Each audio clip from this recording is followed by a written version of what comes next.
تعد البطولات الكبرى مثل اليورو فرصة للاعبين الشباب للإعلان عن أنفسهم وإظهار إمكانياتهم، وألمانيا 2024 حافلة بالمواهب التي تستحق المتابعة. هناك من هم أصبحوا بالفعل نجوما مثل لامين يامال أو نيكو ويليامز في إسبانيا، وفلوريان فيرتس وجمال موسيالا في ألمانيا، ولكن نحن هنا لنسلط الضوء على آخرين.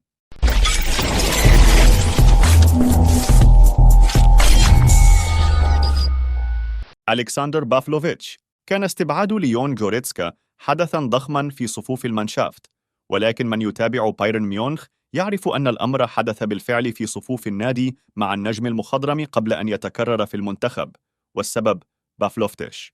متوسط الميدان الشاب كان من الحسنات القليلة لتوماس توخيل في الموسم الفاشل للبافاري، لاعب خط وسط شامل وصاحب مجهود وافر وقدرة على التمرير بدقة، جعلت يوليان ناغلسمان يوجه له الدعوة سريعا خوفا من تحرك صربيا التي يحق له تمثيلها أيضا، وذلك رغم معاناته مع الإصابة في الأسابيع الأخيرة.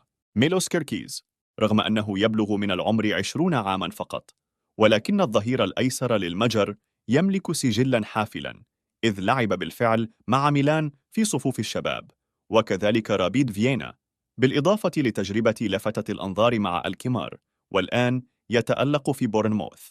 ظهير عصري صاحب عرضيات مميزة، ويجيد أيضا كجناح، مما جعله مطمعا لعديد الأندية الكبرى، وخصوصا مانشستر يونايتد الذي سيراقبه عن كثب في اليورو. بنجامين شيشكو.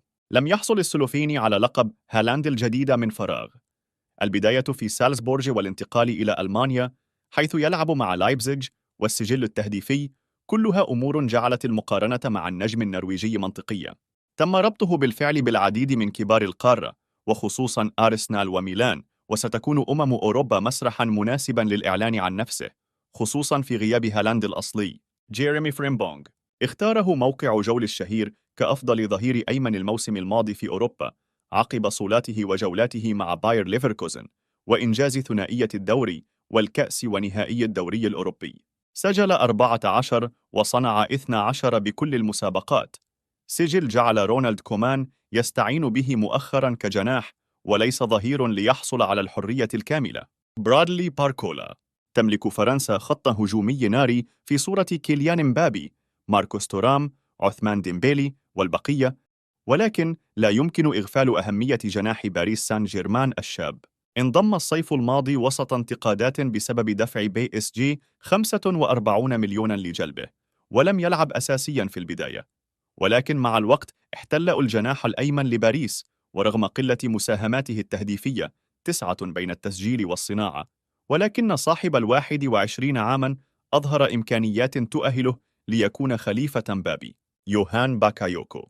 أريد الكرة الذهبية في المستقبل، كلمات كبيرة من جناح بلجيكا الشاب، ولكن هناك ما يبررها. موهبة بي اس في ايندهوفن.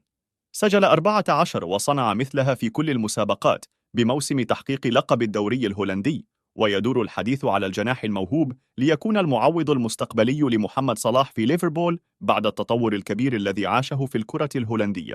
رادو دراغوشين. جاء انتقال دراغوشين من جنوى نحو توتنهام مقابل ما يقارب 30 مليون يورو ليخطف الأنظار في يناير الماضي، ولكن قلب الدفاع الروماني لم يحصل على فرص كافية ليبررها. لعب سابقا في يوفنتوس ولقب بالعملاق، ولكن لم يحظى بفرصة كبيرة ليرحل إلى جنوة، حيث أثبت نفسه كمدافع قدير بإمكانيات بدنية كبيرة تناسب الكرة الإنجليزية، وستكون يورو 2024 فرصته لإثبات ذلك لسبيرز ومدربه أنجي بوستيكوغلو بعد البداية المخيبة في لندن. جورجي سوداكوف. يبحث الجميع في السنوات الماضية عن لاعب خط الوسط الشامل، وتملك أوكرانيا وفرة في هذا المركز، وأبرزهم موهبة شاختار سوداكوف. ارتبط كثيرا بيوفنتوس وتشيلسي وأرسنال وعديد أندية القمة بسبب أسلوب لعبه الشامل وتمريراته الدقيقة وتسديداته المتقنة، إذ ساهم في 16 هدفا مع شاختار الموسم الماضي رغم كونه لاعب وسط. أراد جولر. لم يتوقف الحديث منذ الصيف الماضي عن جولر بعد تألقه في فنربخشة، ثم تفوق ريال مدريد على برشلونة للحصول عليه. ولكن لم يحظى الشاب التركي بفرصة حقيقية لإظهار مهاراته مع الملكي في موسم ثنائية الليجا والأبطال إلا في الأسابيع الأخيرة من الدوري عقب حسم اللقب، ولا يوجد فرصة أكبر من اليورو، حيث يعد أحد أبرز نجوم تركيا التي يعول عليها فينتشينزو مونتيلا لتحقيق مفاجأة. فرانسيسكو كونسيساو.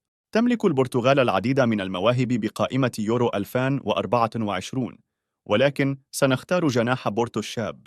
والده كان جناحاً لا غبار عليه في جيل 2000 رفقة فيجو والبقية، ومدربه في بورتو، ولكن اللاعب الشاب أثبت أنه ليس بحاجة لكنية من أجل اللعب أساسياً في ناديه أو المنتخب. فبعد تجربة فاشلة في أياكس العام، عاد للبرتغال وتألق وساهم في 16 هدفاً بكل المسابقات ليقود ناديه للقب الكأس.